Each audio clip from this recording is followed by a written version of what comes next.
holding it down. Kevin Ross in the building, guys. What up, man? What's going on, man? Thank you for having me, man. How you feel? I feel good, man. Feel good. Big ups last night, man. You stopped by Yeah. and blessed everybody with the single, man. Yeah, man. Thank you for having me last night, man. It was a really good time, man. Yeah. Definitely sung Long Song Away, and, you know, much love to Cleveland, man. I was just here last week with Ro James. Yeah. We did a show at the House of Blues, and Cleveland came out and showed love. So for those that went to the show, much love, and I'll be back sooner than later. No doubt, man. Now, where you originally from? I'm from D.C. D.C. Yeah. Okay. Born and raised in D.C. Yeah. Doing it real big. Yes, sir. And now, did you write the song? Yeah, I wrote and produced the song. Wow. Song Away, yeah. Okay, this is your first major contract? This is my first Major deal? Yeah. Signed to Motown Records. This is my first single out the gate, and for it to be #2 at Urban AC Radio is a big thing. You know what I mean? To God be the glory. Yeah. For this opportunity and the platform. Yeah, and I mention that because a lot of times, man, coming out the gate, you know, a lot of cats don't write and produce their music like that. So big ups, congrats on that. Thank you, man. I really appreciate that. Yeah. You're like, I want to write this one here. no. This the song. I want this song going there. Did you have any say on what's the first single and all that too? I mean, I really think that it was like predestined. You know what I'm saying? That God really aligned this whole situation. Yeah. You know what I'm saying? Like, for it to be my own words, my own music. I think that's a great introduction for people to know who I am. Yeah. You know what I mean? So, you know, love it or hate it, this is me. Yeah. The Awakening comes out on March 24th. So tell us about that. Tell us about the CD. So The Awakening, once again, it comes out March 24th. I'm super excited about it. It's all about understanding how necessary we really are, right? So into the fabric of our family, to our community, to the culture, to the world, and most importantly, to ourselves, right? Mm-hmm. So for me, it was waking up as a man, understanding that the gifts that God has given me is not just for the glorification of myself, but it is to spread a message, right? To uplift, to motivate, to encourage those that feel underprivileged or underserved in a sense. Because I am an underdog, truly. I mean, I've been at music for a couple of years now, and so just to break out now is a true testament to say that, you know, dreams do come true and nothing is impossible. I think I've seen so many artists and so many creative people, you know, fall off the train or jump off the train right before they're stopped, just because of the fact that you let people get into your mind and say, oh, well, you know, is this really for you? Maybe you should be realistic about your dreams. And to be honest, it's like... How did you deal with that when, you know, before you got to where you are now? Yeah. Like everything you said, how did you deal with the pressures and the voices of people telling you this and telling you that? How did you stay focused? I mean, I stayed in prayer, you know what I mean? Especially when I felt like I was in like the deepest and darkest of valleys. But then I had people around me as far as like to encourage me. And it wasn't even really like the fact that they were like constantly encouraging me. It was just through their life, right? So I have a friend, and she's in pharmacy school, but she spent 4 years doing a bio degree, right? And then she had to spend 4 years in pharmacy school. So now she's about to do her fellowship, and that's 2 more years. 2 more. So 10 years. So in order for her to actually get the pharmacist, you know, that money. Yeah, they go out. Yeah. That's 10 years, right? So that means that goes to show that anything that's worth having, it may take you 10 years. Even in music, people may know you and may hear of your music for 10 years. Yeah. That don't mean that you're not making it. It's a process to it, and people have to respect the process. And so for me, gleaning on people like her as far as being a pharmacist or a lawyer or a doctor, anything that's worth having in life, it's going to take time. I hear you talk a lot about your relationship with God. Yeah. When did you get to know him? Like, you know, how old were you?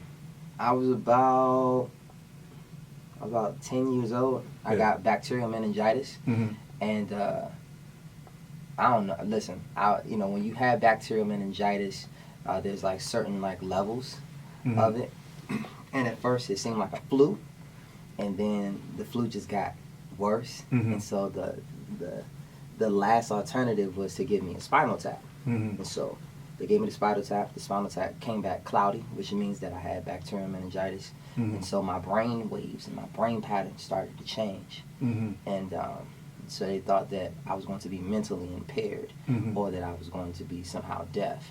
So I went to sleep, and I went to sleep for about like a day and a half. And when I woke up, it was like doctors all around me just doing all this. So you was like out for a day and a half? Like in a coma? Yeah, pretty much comatose, yeah. Wow. So when I woke up, it was these doctors all around me, and he was like, "Oh, you're the miracle child," and you know, just trying to figure out how, you know. And then my aunt came in, and she was praying over me.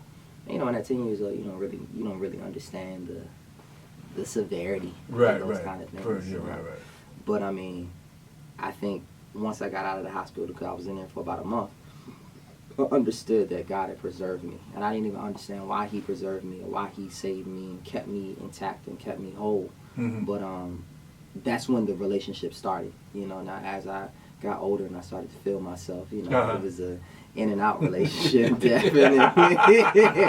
But He definitely preserved me through during those years as well. So I'm just grateful, man, just to be here, man. It's a beautiful thing. How old are you? I'm in my 20s. I never want to say my particular age because I don't want the entertainment thing. I know. Well, no, I don't want to scare people away, especially with a record like Long Song Away. The song is a great song, bro. That's a grown That's a great song. Yeah. I mean, it is what it is. Yeah. You cannot deny that. And I asked that because R&B. I hear a lot of people say R&B is back. I don't think it never really left, but I think now people are paying more attention. Yeah. And more people are making hits like yourself. And you don't have to be 40 or 50 to make a hit for an urban AC radio station. Yeah, I mean, I think that the genre and the format, it's widening, it's broadening. Just because of the fact that now you got 25 plus, we're getting older, right? Yeah. So that means that we're going through real things. We're going through real relationship issues.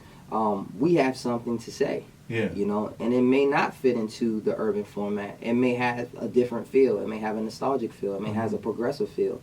But whatever it is, I can see throughout like every city that I go to as far as with these shows that the demographic is getting younger. These women are getting younger, and they're starting to connect with the permissions of the world, or the This Is Why I Love You of the world, or even the Long Song Aways of the world. Yeah. So there is a new wave of R&B soul that is emerging. Like you said, R&B has never left just because it's so implemented and saturated in hip-hop. It's just the fact that I don't think people recognize nor give R&B credit. Every one of your favorite rappers sing their hooks. Yeah. You know what I mean? So with that being said, yeah, it's hip-hop, but it's still R&B. They still understand the concept of what it takes. How's it going? Man, I can't complain, man. Hey, I just told Sam they may not know who you is now, but they will, man. I just called to wish you the best, man, like I told you last week, man. Thank you, man. One day at a time, man. Bless you, man.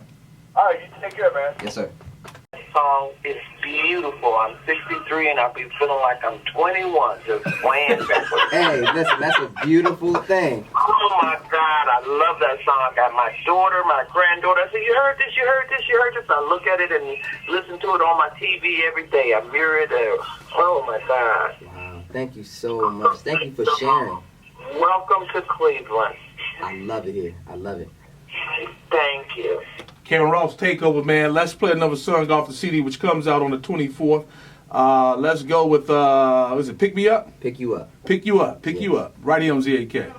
Before you leave out of here, you got to tell everybody about your Instagram and your Facebook. Most definitely. Make sure that you follow me at Kevin Ross Music, Twitter, Instagram, Facebook, Snapchat, you name it, I'm on it. Make sure that you go and get the album. It comes out, The Awakening, March 24th. You can get it on pre-order on iTunes. You can pre-save it to Spotify. And always remember, guys, to be great.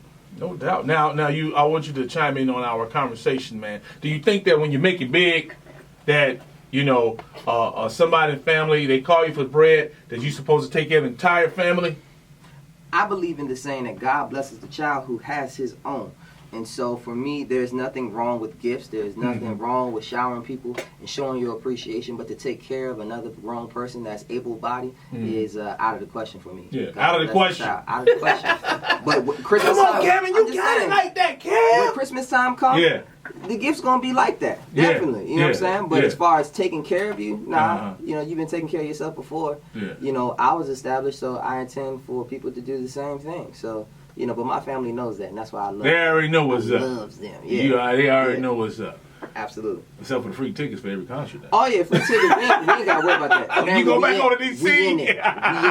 Every show I got. Yes, we sir. in it. Yes, sir. Yes, sir. Hey, man. So big ups to you, man. Again, great sound, great music, man. Thank you, man. And I mentioned it last night. I can see you. Did you sign a deal already?